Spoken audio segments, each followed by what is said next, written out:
I think a lot about religion. I'm one of those kind of people, and tonight, how cool I get to think about it out loud with you. Religion is a really, really big topic, and so I'm going to try to narrow it down by inviting you to think about religion through some very specific lenses: my eyes. I have been privileged for over 30 years to be a pastor, and I have a confession to make. That's a joke, get it? Confession. When thinking about what I do, I have to tell you that I have a really weird job. Now, you see the public part of me, and that may not seem so weird. You know the things that I do. I organize and lead services of worship and spirituality. I celebrate sacramental things, weddings and baptisms and funerals. I teach little ones and college kids and older people.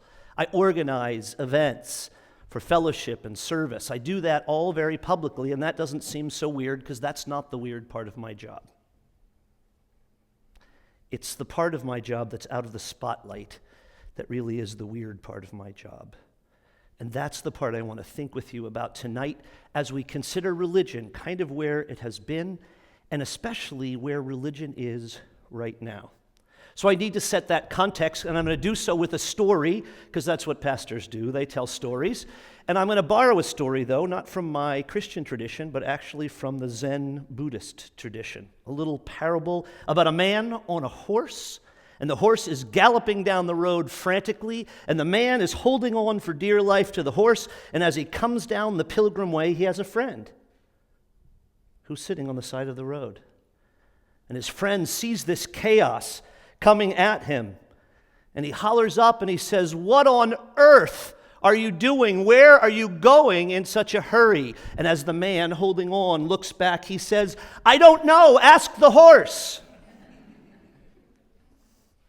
Courtesy laugh, thank you. Stories like that are told by communities of faith to help us look at ourselves. Where are you going in such a hurry? I don't know. I'm not sure. How many of us, at different moments in our lives, have to ask these kinds of deeper questions that I call, for my students in my world religions class, we call these the questions of meaning, as we try to figure out what's going on in life, and why do I feel like I'm so frantic, and why is it moving so fast, and where the heck am I going? The questions of meaning.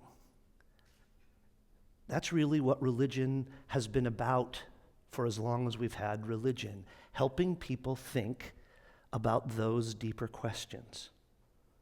And this is where my job gets a little weird. I just never know on any given day what question the people around me are going to be struggling with. Just never know what situation is going to come up. Because here's how it works. When the horse is trotting and you're sitting comfortably on top of the horse and all is well in your life, you don't ask the questions. It's when things are falling apart, or things are breaking, or you are struggling desperately, that's when the questions get harder. When somebody dies, when a relationship falls apart, when you lose a job, when you get sick, and on and on and on. Those are the moments when you got these questions about where I'm going. And sometimes it feels like you're just holding on. And that's part of what I get to do in my non-public moments, is sit with people when they're asking those questions.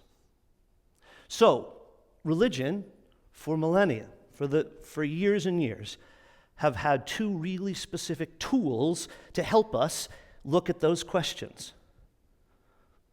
The first tool I already alluded to. We have stories. We tell these stories that carry meaning. All traditions have mythology. All traditions have some sense of the stories that they tell as they pass on from parents to kids, and we pass these on, and the stories carry the truth of how we understand the world and why we suffer and where we're going and where we came from, and all these stories help us. But the most important part of the story is that it's not told in a vacuum. The second tool that comes with the story is the community of meaning that helps take that story. And our religions create those communities for us, places where people learn how to trust each other and forgive each other, and they pull those stories forward. And in those incredibly difficult moments, there you are, holding these amazing truths and taking care of people in that circle. That's how religion has worked. All religions have stories and communities, and they help us in those moments. That's how it's worked. In fact, there is a community in Judaism. There's actually a great word for this. It's called midrash. It's a word meaning to seek. And it means it can be a branch of literature in Judaism, but it also more actively means when the elders and your family and people get together to talk about truth so that it can hold you in these important moments. And this is what we've had. But I got to tell you, in the last 30 years that I've been walking down this road with people, that's starting to shift just a little bit. I don't know if you read the New York Times article a couple of weeks ago. Millennials, that's kids in their 20s and their 30s, and they ask them about religion, and they put a stat out there that I've heard many times before in the last few years. Millennials now, more than 50%, closing in on 75% of millennials say this. They say, I'm more spiritual than I am religious. I'm more spiritual than I am religious. Millennials are, in fact, becoming what I like to call spiritual free agents. It's partly a control thing, and I want to celebrate that. You know, millennials all follow the Dalai Lama on Twitter and Pope Francis on Twitter, as well as Oprah and a number of other spiritual leaders. Millennials probably go to yoga and try meditation. They read the Bhagavad Gita and the Tao and the Kabbalah. And I want to celebrate that. That's a pretty amazing and wonderful thing. It's part of the search of millennials. And I want to celebrate that. I want to celebrate that first. But I also want to think with you about the idea about being a spiritual free agent. Because what I see happening is we're letting go of that second part of the thing that religion has always given us, and that's the community part, the circle.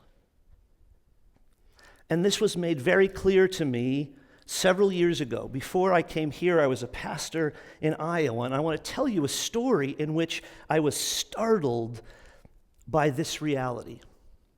I got a call one day. I'm in my office, a pastor of a small town church in Iowa. It's the funeral director, not unusual. I get calls from him regularly. Part of the public job we talked about, I do funerals. So I got a call. Somebody had died. Would I be willing to do a funeral? Yes, I would. He told me the name of the woman who lived out in the country. She was a widow. Do I know her? No, I actually had never met her.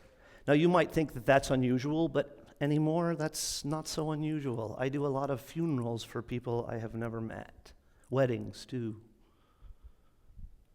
So I say, of course, I'd be happy to come and help that family out. He said, there's one other thing. She really doesn't have any family, at least not any right around here.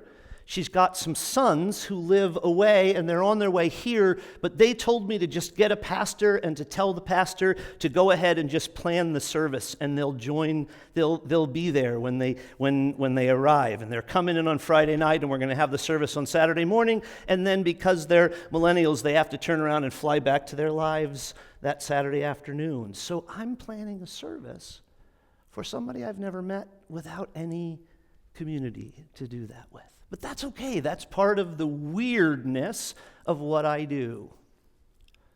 But the family came in, so I got to meet the sons. We were out at the family farm that Friday night, and they were telling me about their mom, and they were thinking about this place where they were, and they were just regular kids, kind of like my kids. And one was in Boston, and he was just about to start a family, and one lived on the other coast and was finishing school, and another just had his first job. And they were all thinking about what it meant that their mom had died and that nobody they knew anymore lived in Iowa where they had grown up. And they had to do some hard talking about what was going to happen to the farm and this community. In fact, they made an appointment the next day with a lawyer to talk about the land. But I could watch them struggle, and so we talked about that, and we tried to bring that into somehow to think about that in the service. And the next day we held the service, and it was at the church, and it was lovely. And because this is a small Iowa town, lots of the townspeople came to surround these boys, to celebrate their mom's life. And then, of course, after the celebration was over, we went downstairs for coffee and cookies, because that's what the church does. And we had some coffee and cookies downstairs, and I was tired. I went back up to my office, and I was sitting there by myself, and the oldest son came into the office. And he said, and this is where I realized, he said, "What do I do now?"